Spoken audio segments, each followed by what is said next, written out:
Welcome to E.T. Monitor with Robert Barry. This informative, provocative program will explore the mystifying extraterrestrial worlds. Join in the exploration of UFOs, extraterrestrial craft, and their crews. Do they really exist? Who are they? Where do they come from? What has NASA seen, heard, and discovered? Possible answers to these questions will be examined on E.T. Monitor. Also discussed will be outer space itself. Learn about the Milky Way galaxy as well as alien star systems, radio signals from deep space, and much more. All these fascinating topics will be discussed, explored, and examined on the program that searches for the truth of this 20th century. E.T. Monitor with Robert Barry. And on our 3 segments of E.T. Monitor, segment number 1, our continuation of the Voyager flight to Jupiter. Segment number 2, the heavens aglow. I think you'll really enjoy that.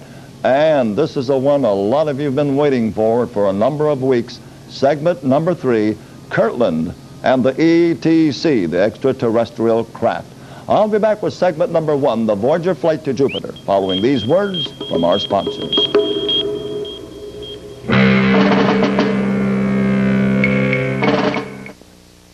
Number of weeks we've been sort of taking you on a little trip on that unmanned mission through slides, etc., of the National Aeronautics and Space Administration, of their venture, of that mission to Jupiter, the largest planet in our solar system, and Saturn, the second largest planet in our solar system, and of course that's the one with all the rings around it.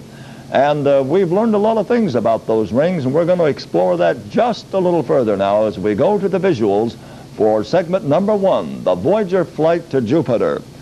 You know, that Voyager took into some of the moon systems of Saturn. Now this is Mimas, and you will notice on the dark section on the right side a huge crater, 81 miles in diameter.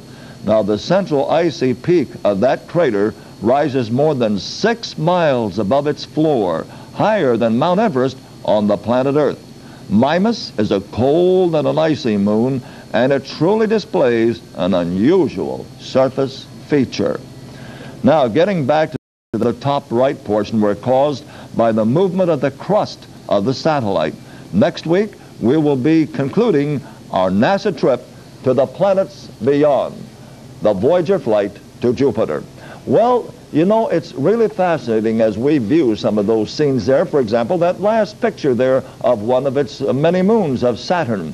And in the lower part of that picture, we saw all kinds of craters like we would see on our own moon, but yet on the top part of that planet, we found very few craters, and we found other land features. But yet on our own moon, that poor moon, our moon that is just peppered with craters all the way around it. Any place you look on the moon of ours, you can see all kinds of craters caused by meteorite impacts on the moon. But as we look back and reflect back of the past several weeks on our Voyager flight to Jupiter through that NASA mission, it really is something, the many things that we have seen, the many things that we have learned, and just in this one alone, we discovered in the ring section around Saturn that there are small satellites or small moons even within the ring system, and very small, by 124 miles by nothing any larger than 200 miles. It's all less than that. So that's a sort of a very miniature solar system within the solar area of the ring system of Jupiter, or Saturn that is, in our solar system.